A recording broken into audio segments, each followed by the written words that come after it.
Good evening and many thanks for choosing KUTV News to keep you informed tonight. As is the custom, let's begin with a short intro, then we'll be back with the stories.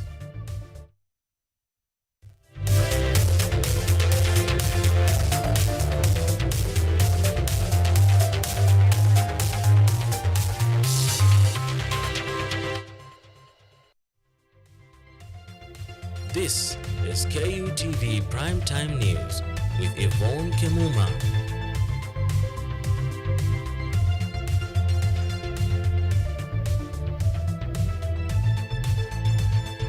On the sign language interpretation, we have Brian Peru engaged with us on X at KUTV_Kenya, at Kemuma_Monari. We are streaming live on KUTV News Kenya. Let's begin.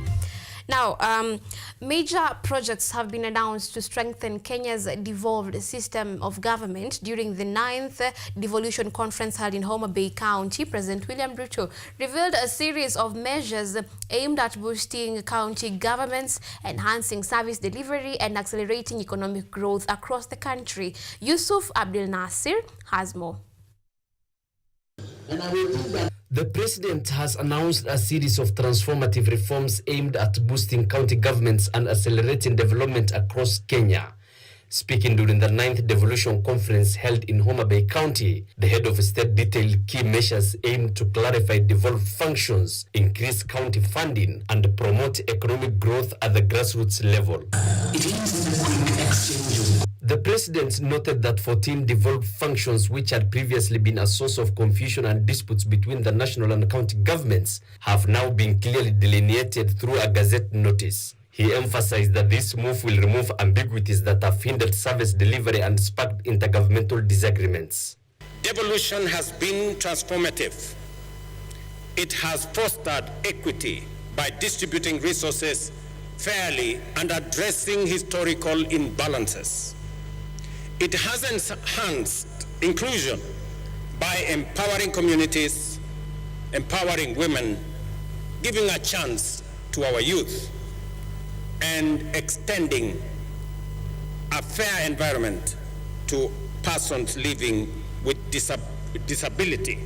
Citing his government's commitment to empower devolution, the president said that the treasury has increased the division of revenue to Kenya shilling 415 billion, reflecting an increase of nearly Kenya shilling 30 billion compared to last year. This is besides government plans to ensure timely disbursement of funds.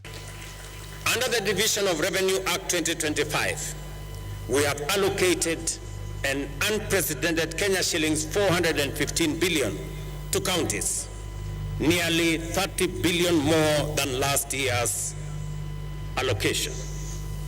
The County Allocation of Revenue Act 2025 distributes this equitable share among the 47 counties in strict adherence to the revenue sharing formula set out in Article 217 of our Constitution.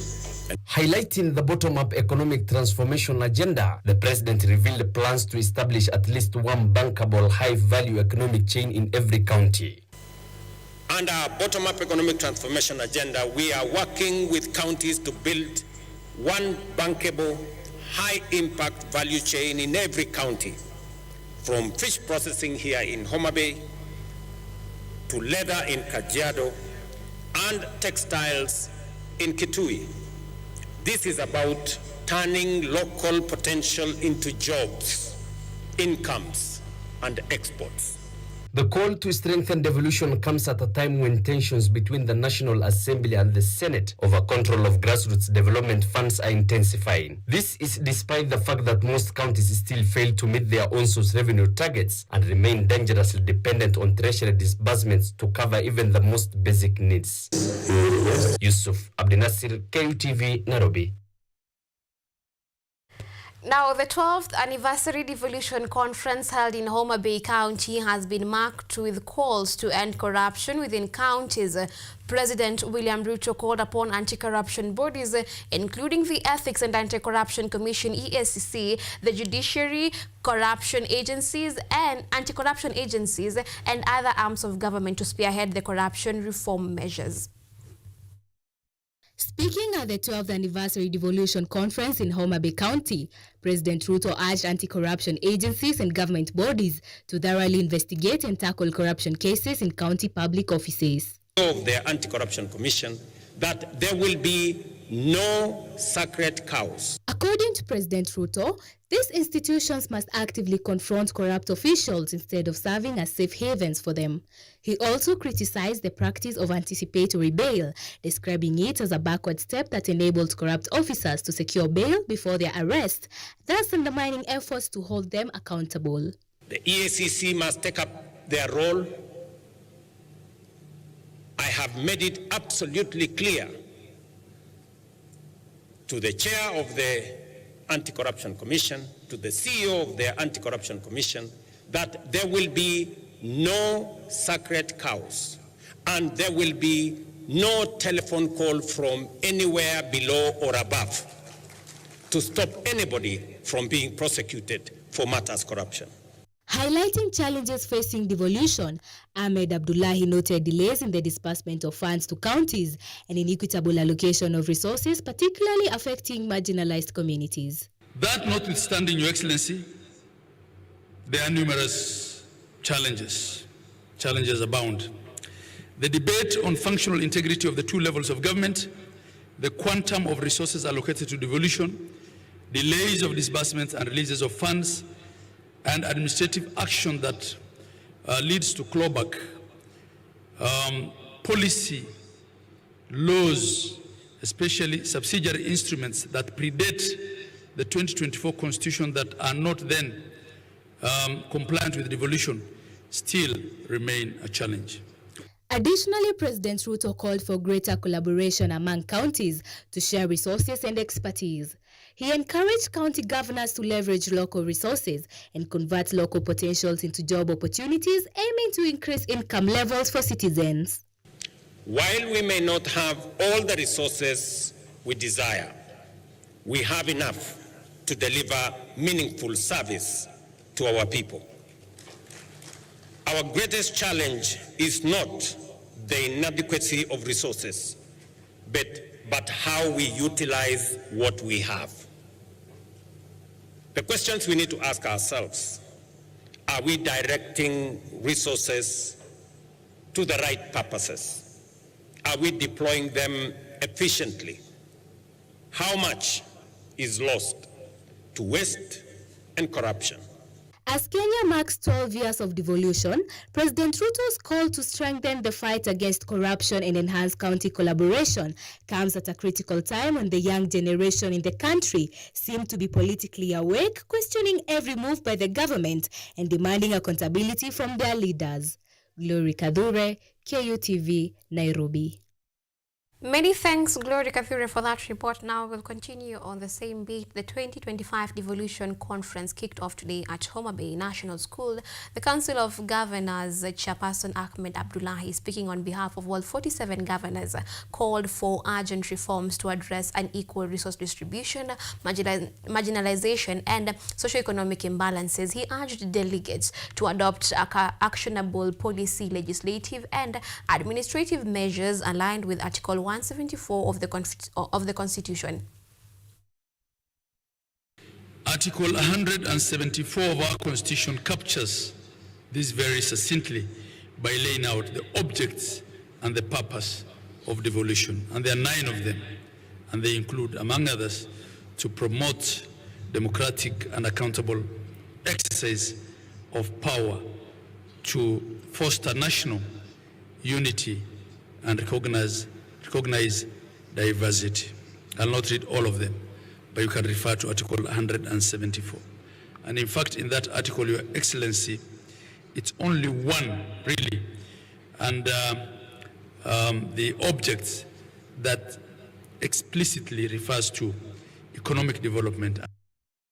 Now, President William Ruto signed into law 2 Senate bills that increase funding for counties and strengthen fiscal accountability.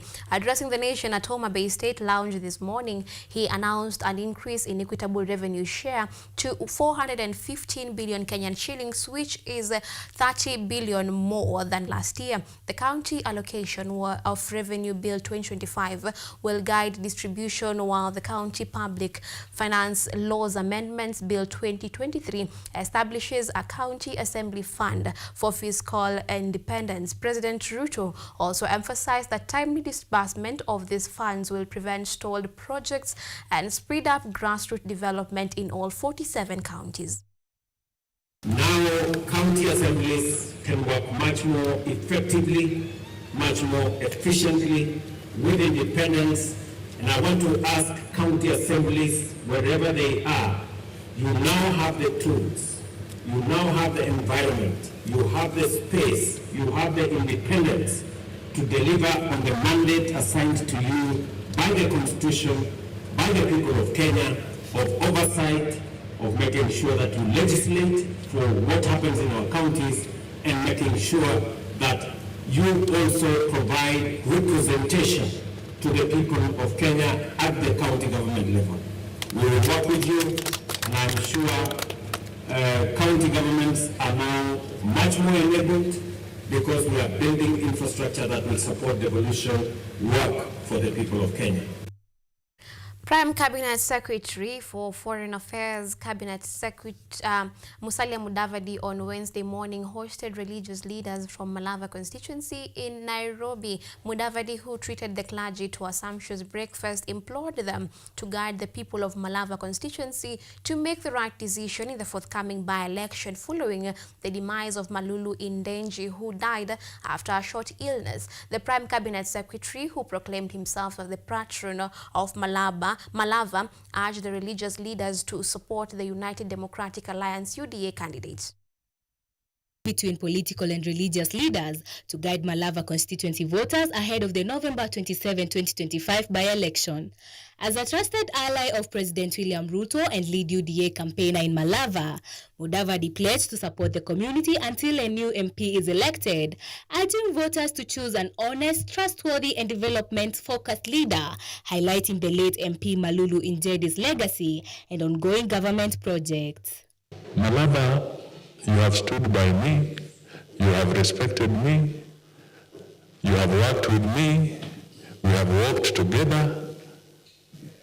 Paka mimi nikasema, even though I may not have the votes directly, but surely I must work with the people of Malava so that they make the correct decision.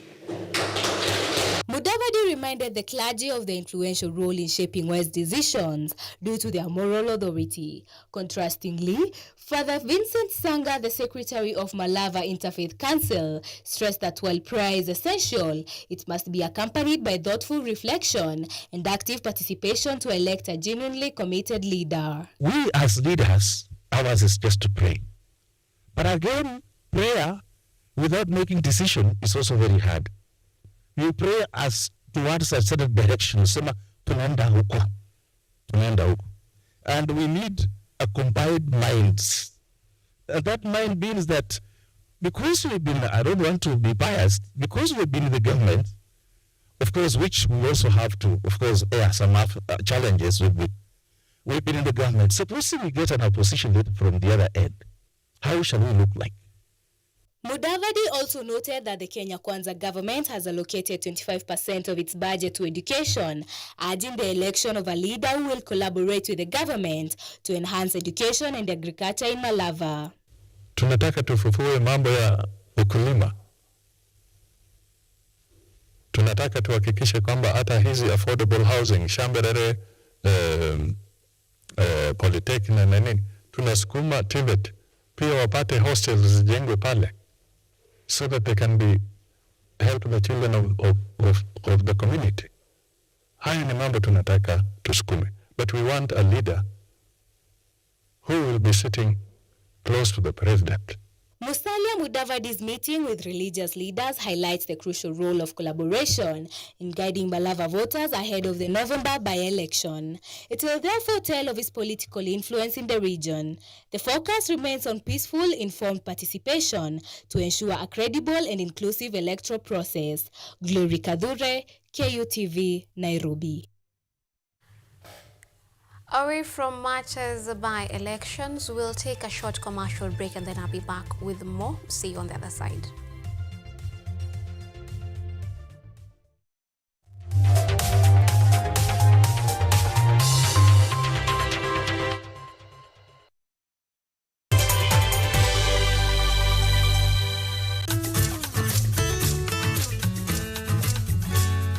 Hi, my name is Stella Tioi. Jina langu naitwa Kemuma James. This is Mandela Gaya. Ugonjwa ulipokuja ulichukua siku 3 ukaniweka in coma. 20 wamezikwa, 2 ndio wako hai. I don't even know how it feels to see. I feel like I cannot express myself well the way somebody who can walk can actually express themselves. Ilichukua muda mwingi mrefu tena mpana ili kuikubali kwamba mimi siwezi tembea tena. I've come to actually accept myself. Ukijaribu kumsimamisha mtu umwambie tafadhali nionyeshe njia, They find it quite strange talking to you. You should just make schools integrated, Inclusive setups. by providing the right facilities.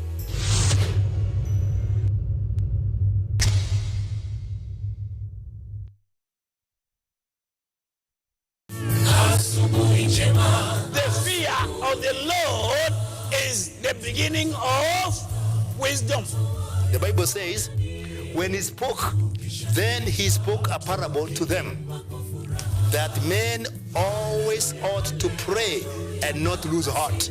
Christ says, I stand in the door and I knock. Whoever hears my voice and opens, I will dwell with him. Like the moon, I will fade, but like the star, I will rise again. And though I fall, be rest assured that I will rise again. Go to the hospitals, tell them that God will heal them. Go to the prisons, tell them that they'll be free. Go to the crusades and tell people that Christ is coming, and sooner than the word itself, the second advent is imminent.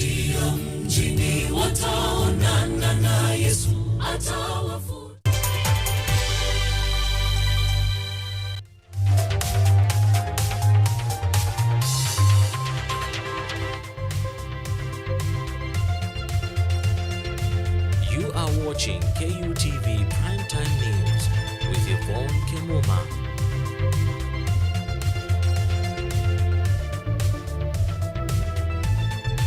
On the sign language interpretation, we have Brian Peru. Let's continue.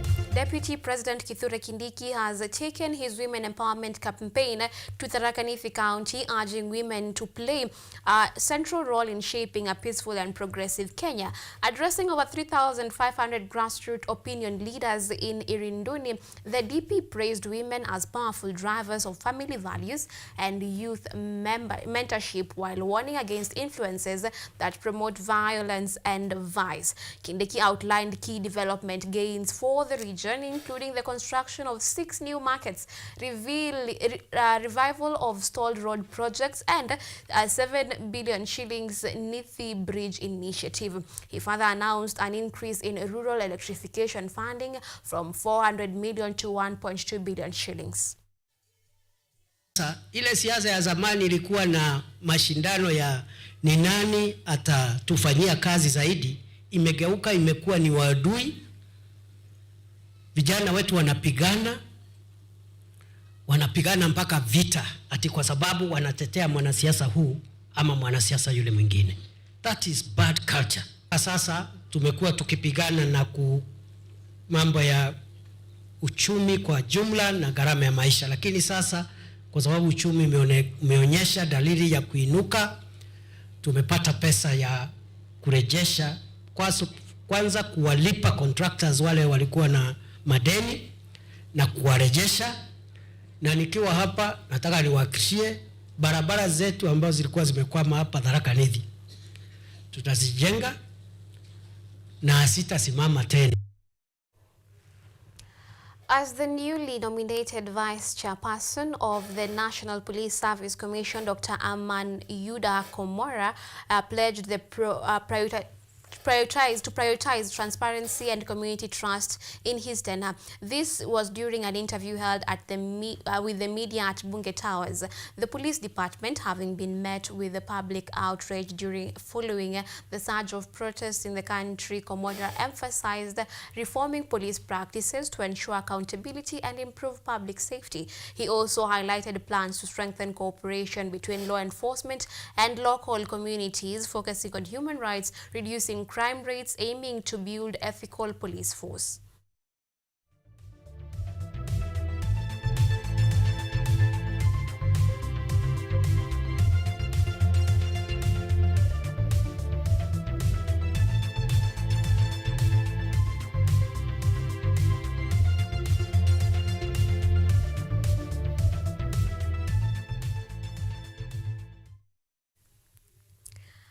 Police in Narok town have destroyed over 50 liters of illicit brew and arrested 20 people linked to illegal alcohol production, targeting the notorious Kambi Shetani area known for such activities. Here is that report.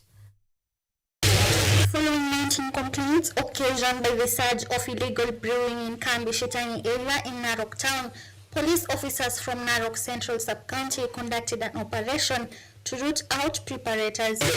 Although it is reported that some locals claim the alleged illegal substance collected by the police is a form of traditional medicine, Narok Central Sub-County Police Commander John Mumanyi says its effects tell. Mumanyi pledged to intensify efforts. Tulifanya operation, tuliweza kunasa takriban pombe haramu zaidi ya lita 50 ambao tuliweza kuharibu, na tukaweza kuchukua samples ya concoction ambayo watu wanadanganya kwamba ni pombe, wanaita ni miti ni dawa, lakini ukweli wa mambo ni ile pombe ambayo ni haramu, pombe ambayo haijulikani concoction yake ni nini ama content yake ni nini. Tumeweza kuchukua samples na tutapeleka kwa government chemist iweze kufanyiwa uchunguzi na analysis. In eliminating illicit brewing in the region, noting the negative impacts that such activities have had on local youth, many of whom spend their days in drinking dens rather than engaging in.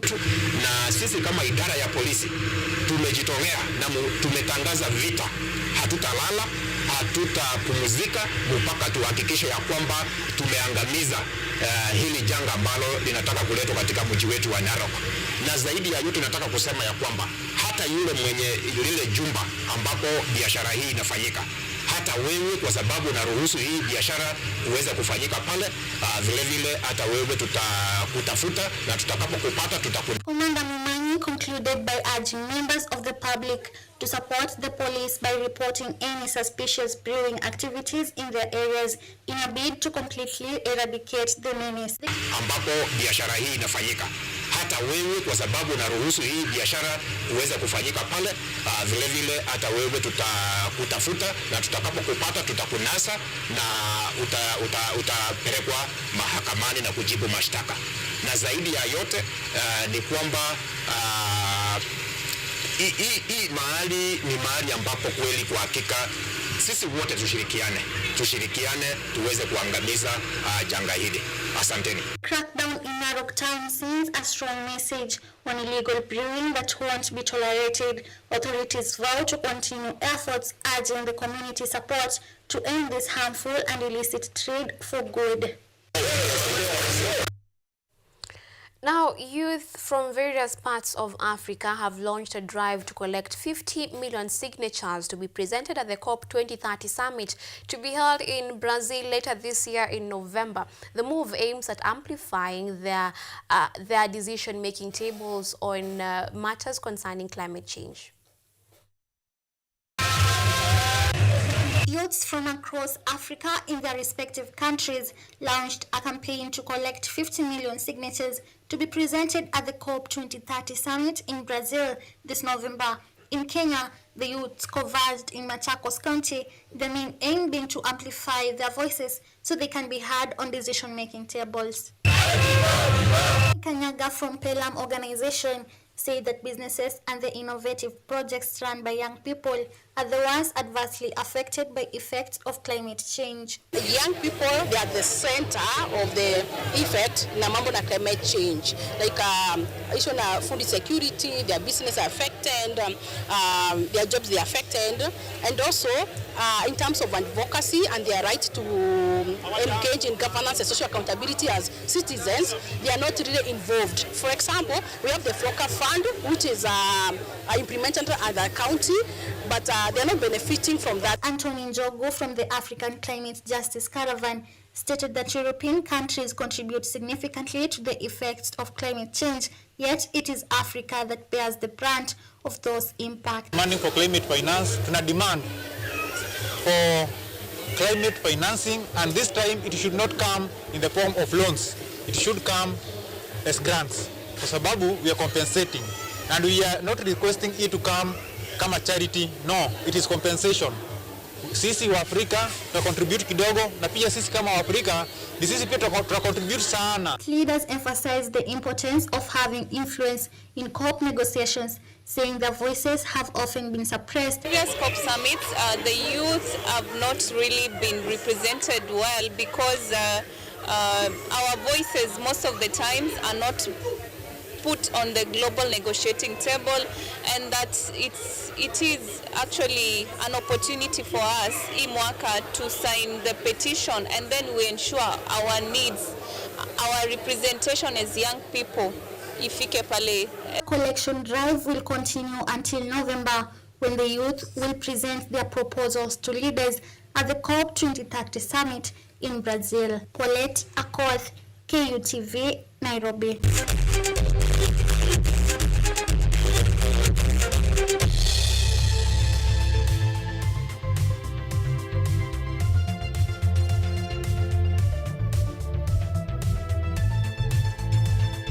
Now, the Confederation of African Football's Disciplinary Board has sanctioned 3 national football bodies for breaches during the ongoing Total Energies CAF African Nations Championships Pamoja 2024. Kenya's Football Federation faces $50,000 fine over multiple safety and security violations during their match against Morocco. Zambia's association was fined $5,000 for failing to present their head coach at a press conference, while Morocco's federation received $5,000 penalty for player misconduct, all fines to be paid within 60 days.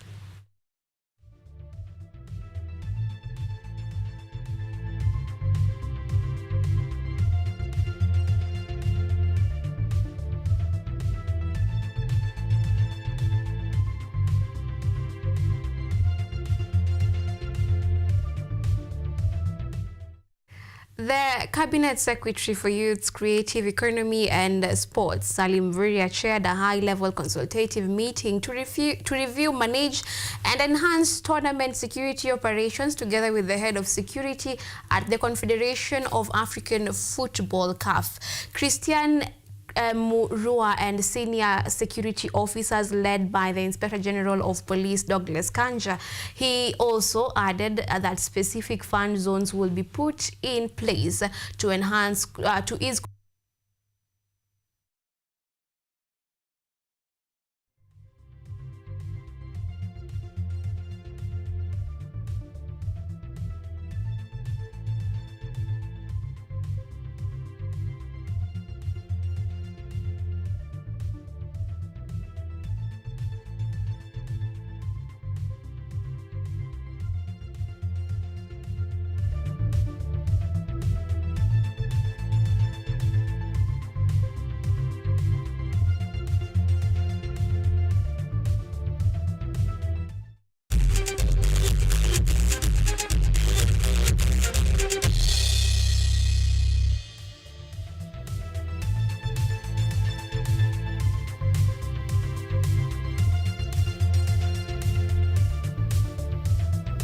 Well, that is all the time we had for you tonight. I do trust you have been well informed. It is a wrap from us on this desk. My name is Yvonne Kemuma.